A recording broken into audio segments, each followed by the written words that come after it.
luar biasa, dia ada 3 mic di sini. Ya, puji Tuhan kita boleh bertemu lagi hari ini.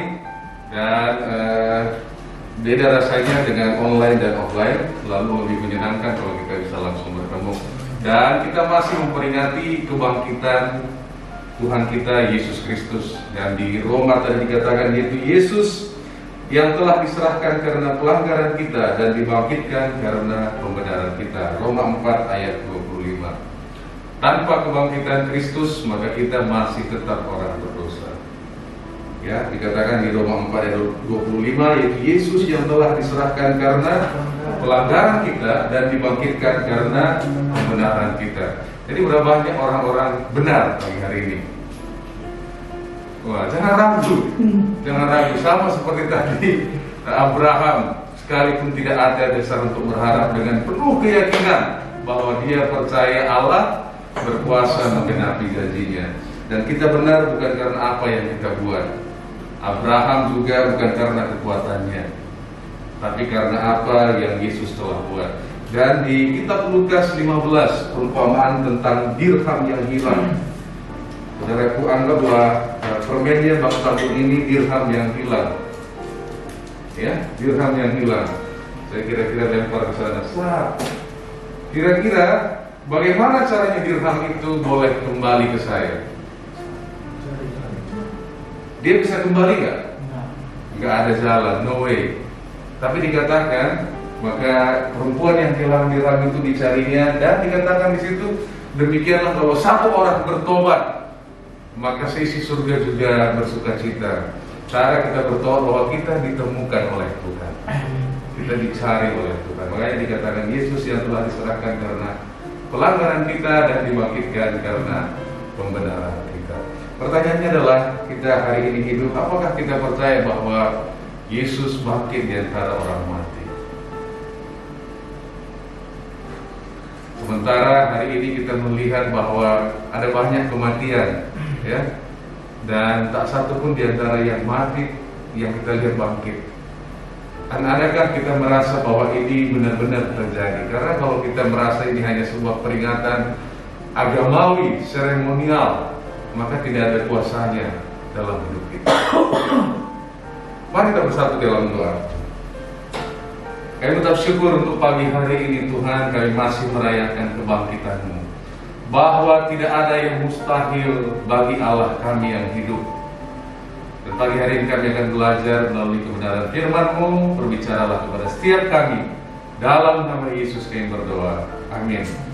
Nah, pagi hari ini kita tidak belajar dari sini, tapi ada sebuah cerita di mana sebelum Yesus bangkit, dan saya sangat tersentuh dengan cerita ini dalam Matius 27. Matius 27 ayat 57 sampai 61.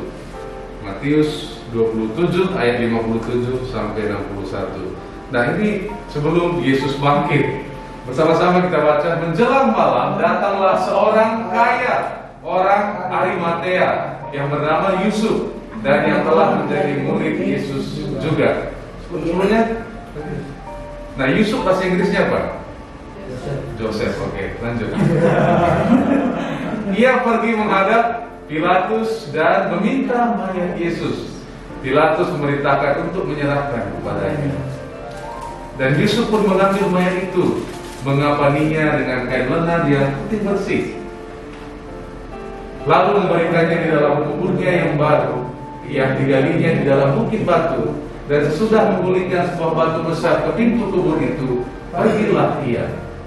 Tapi Maria Magdalena dan Maria yang lain tinggal di situ, duduk di depan kubur itu.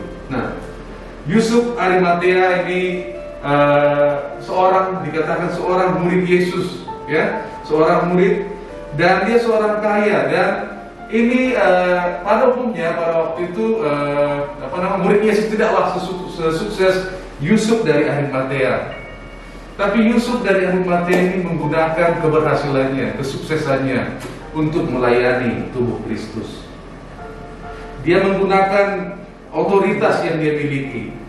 Nah, pertanyaannya, di mana kira-kira Bartimeus yang melihat di mana Lazarus yang dibangkitkan dari antara orang mati? Kenapa yang datang pada saat Yesus sudah jadi mayat adalah Yusuf dari Arimatea. Di mana orang-orang yang mengalami mukjizat, 5.000 orang yang mengalami 5 roti dan 2 ikan. Tidak ada, setidaknya Lazarus yang dibangkitkan dari antara orang mati hadir di sana untuk menghiburkan orang-orang yang sedang kecewa atau ketakutan bahwa Yesus akan bangkit kembali. Tapi Lazarus juga tidak ada di sana. Malahan Yusuf dari Arimatea, dia datang, dikatakan menjelang malam hari. Pertanyaannya, pada poin ini mampukah Yesus melakukan mukjizat? Tidak ada ya, karena Yesus sudah jadi mayat. Mampukah Yesus mengajar? Tidak ada. Tapi justru pada saat demikian, seorang murid Yesus yang bernama Yusuf dari Arimatea datang melayani tubuh Kristus. Justru pada malam hari saat nggak ada yang melihat, nggak ada yang tahu, bahkan ke-12 murid juga nggak ada di situ, dia datang menggunakan keberhasilannya, koneksinya, statusnya sebagai pengusaha mungkin ya. Dia datang untuk melayani tubuh Kristus. Tidak ada lampu yang menyorotnya, tidak ada publikasi malam hari. Jangan bayangkan pada waktu dulu itu malam hari seterang tempat kita hari ini. Di kampung saya lokasi juga masih gelap. Dari malam hari menjelang malam hari dia datang. Mungkin ya waktu dia minta tubuh Kristus, mungkin ada Pilatus bilang, wah kalau kau mau tubuhnya, kamu orang kaya, kau berikan sekian dulu dan lain sebagainya. Dan bagi Yusuf dari Arimatea ini tidak masalah. Yang penting dia bisa melayani tubuh Kristus. Tidak ada perayaan, tidak ada mukjizat di sana. Tidak seperti murid-murid yang mungkin berbangga, wah waktu itu kami mengadakan mukjizat, 5.000 orang kami kasih makan. Wah, tangan ya kan. Tidak ada selebrasi, tidak ada sorak-sorai. Sama seperti kita pandemi hari ini, di mana gereja juga sepertinya kehilangan berkatnya, sepertinya kehilangan kedahsyatannya, kehilangan sorak-sorainya. Tapi Yusuf Arimatea, disitulah dia datang. Pada saat tidak ada sorotan, tidak ada mukjizat, tidak ada blessing, ya kan? Wah, semua gereja hari ini mengalaminya. Di mana-mana, bahkan dikatakan setelah pandemi, kemungkinan gereja juga akan kehilangan banyak jemaat. Tapi justru pada saat malam yang gelap, pada saat tidak ada yang menginginkan, murid-murid juga tidak ada di sana, Yusuf dari Arimatea datang melayani tubuh Kristus. Nah, ini sebuah pelajaran untuk kita semua. Kenapa? Karena saya percaya Yesus berkata dalam Matius 16 ayat 18, Aku akan mendirikan jemaatku dan alam maut tidak akan menguasainya. Baru saja kita merayakan Jumat Agung dan juga Minggu Kebangkitan. Akan ada masa di mana Jumat yang menyedihkan, tapi saya percaya akan ada Minggu Kebangkitan. Amin. Ada masa di mana seseorang akan mengalami masa yang paling down. Pertanyaannya, apakah kita tetap melayani orang-orang seperti itu? Karena tubuh Kristus bukanlah gedung, tapi saudara dan saya. Dunia memang menginginkan pemenang, di mana-mana pemenang dirayakan. Tapi Yesus berkata bahwa Dia akan mendirikan umatnya dan alam maut tidak akan menguasai. Dan saya percaya akan ada kebangkitan juga di hari-hari yang akan datang. Amin. Dalam gereja, dalam komunitas kita. Nah, setiap orang akan mengalami namanya saatnya kelemahan dan jatuh di bawah. Pelayanan juga demikian, gereja juga demikian. Pertanyaannya, apakah kita mau seperti Yusuf dari Arimatea? Justru di sanalah dia menjadi pahlawan. Di saat tidak ada sorotan, tidak ada antrian di gereja, tidak ada mukjizat, tidak ada selebrasi, dan hari ini tidak ada KKR pun dia diadakan. Gereja sepertinya kehilangan pesonanya hari-hari ini. Orang mempertanyakan kan, wah kenapa tak diadakan KKR aja? Seperti sebuah pertanyaan yang sedikit mengolok-olok juga. Nah, tapi pertanyaannya, bagi Yusuf, tubuh Yesus yang mati juga bukan sebuah kehinaan untuk melayaninya. Dia tetap melayani tubuh Yesus yang Tidak ada mukjizat, tidak ada pengajaran, tidak ada apa-apa, hanya mayat. Dan di sini kita belajar bagaimana Yusuf dari Arimatea mengajarkan kita bagaimana mengubah paradigma dari mengharapkan berkat menjadi pembawa berkat.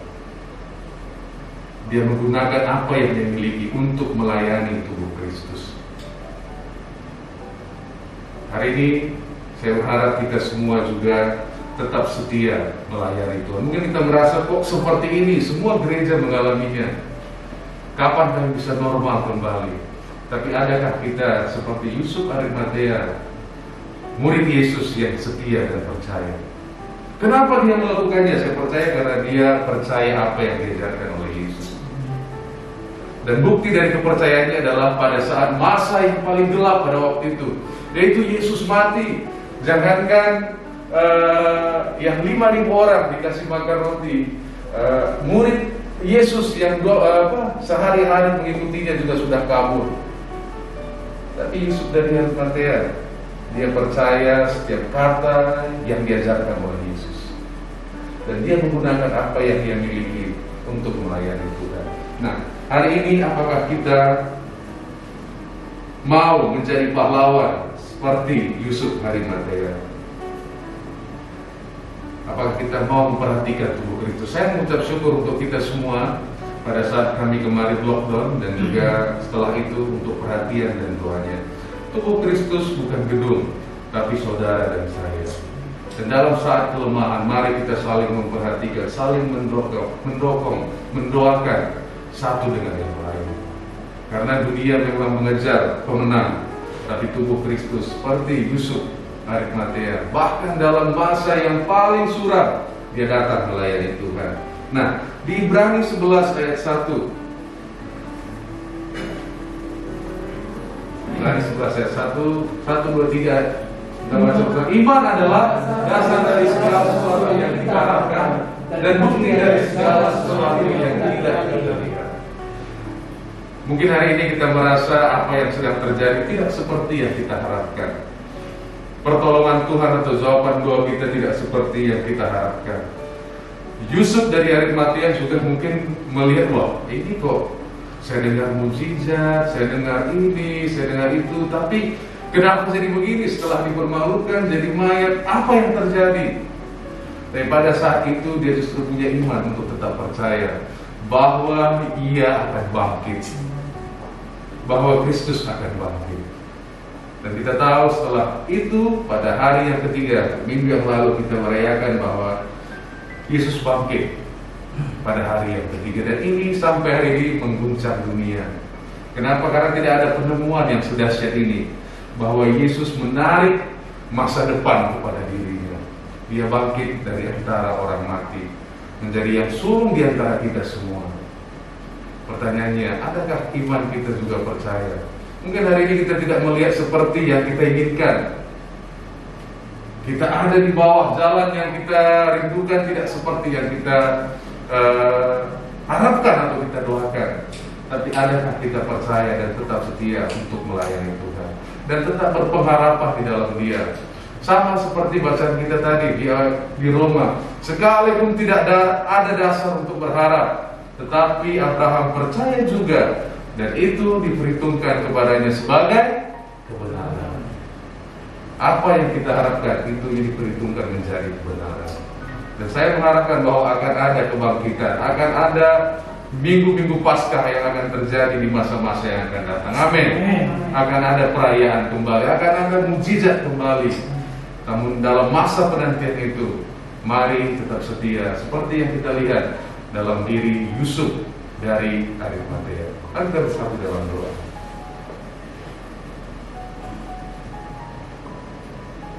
Biarlah firman-Mu berbicara kepada setiap kami. Dalam nama Bapa, Putra, dan Roh Kudus. Amin.